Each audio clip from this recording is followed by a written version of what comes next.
South African bucky culture has always been strong, but the buckies themselves, particularly in the recent past, have been changing quite a bit. They're now no longer just one-trick ponies only useful when there's work to be done. They are fast becoming viable options as genuine everyday transport. Well, they always have been in that they provide a means to get from A to B, but now they're getting to the point where travelling from A to B via bucky doesn't have you wishing you had the comfort-enhancing toys you get in normal road cars. Thanks to buckies like the Ford Ranger, now you can quite legitimately expect to get car-like comfort and spec in a vehicle that can still get down and dirty.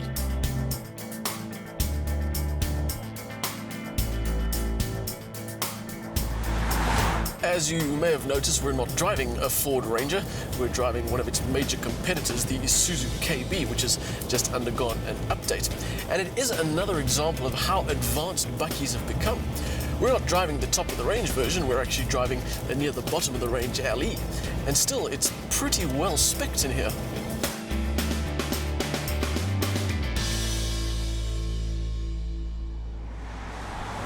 The update to the range means cruise control is standard from the LE model upwards, as is better fabric for the seats. The sound system is also pretty good too, far better than you'd expect to find in something like this. Bluetooth is standard, and ergonomically, the KB is just right, with chunky controls and a setup that allows for a good driving position. The double cab has enough space to keep 5 passengers comfortable, and there is a decent amount of convenience on hand as well. Cup holders and electric windows feature in every corner of the cabin. But we're not really here to talk about Bluetooth and cup holders, because the main story behind the updated LE is this new engine, which is an upgraded version of the 2.5 diesel. Now it puts out 100 kilowatts and 320 newton meters. With more low-end torque and a wider power band, it should provide a better on-road drive. Isuzu claims the time it takes for the KB to get from 40 kilometers an hour to 120 has improved by over 6 seconds, which is impressive. They also claim that this bucky now has class-leading fuel consumption and emissions, coming in at 7.7 litres per 100 kilometers and 203 grams.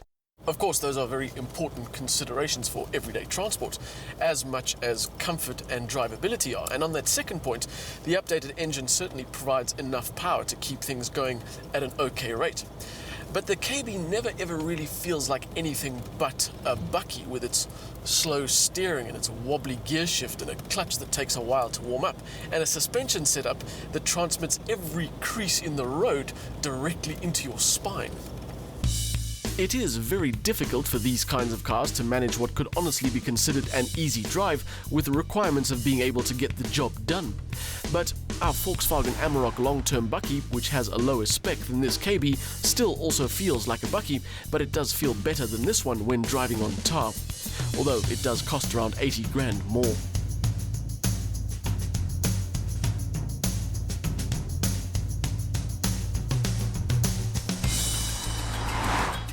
So what about the ability to get the job done? Well, the KB certainly has the right credentials.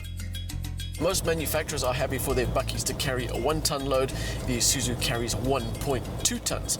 And just in case you want to carry all that weight to some inaccessible places, this 4x4 version has low range with lockable diffs and some pretty good off-road talent. It's happy enough taking on dirt road tracks, and Isuzu's top off-road ability is well proven. The only downside, and it is a minor one, is that the KB LE comes standard with running boards, which aren't always the best thing to have in place when tackling proper off-road conditions. With its good low-down shove and decent clearances, the KB is a very easy thing to manage off-road. It feels fairly effortless.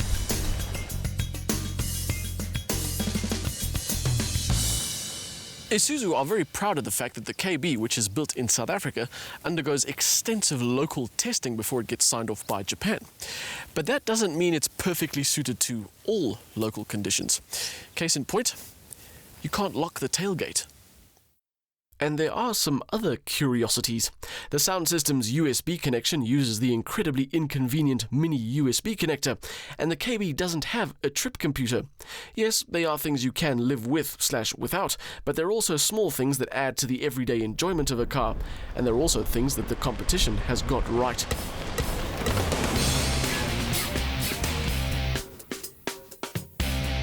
The update to the KB lineup includes some cosmetic changes to the top-of-the-range 300 D-TEQ LX model, but for this lesser version, things have stayed as they were. that means you still get a good-looking machine, although with the new Ford Ranger having arrived and the new Toyota Hilux around the corner, it's definitely going to start looking a little on the vintage side soon.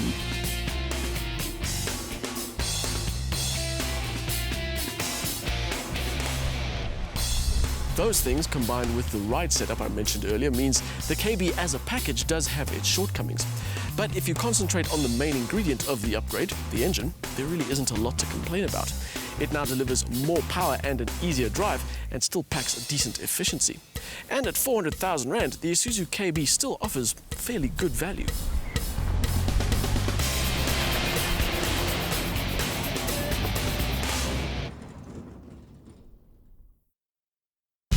An upgraded 2.5-litre turbodiesel motor offers class-leading efficiency and at the same time has made the KB that little bit better to drive on tar. The gearbox is a 5-speed manual. There are some definite shortcomings with the KB, the non-lockable tailgate being one of the bigger ones, but it offers decent spec and space at a price that represents good value.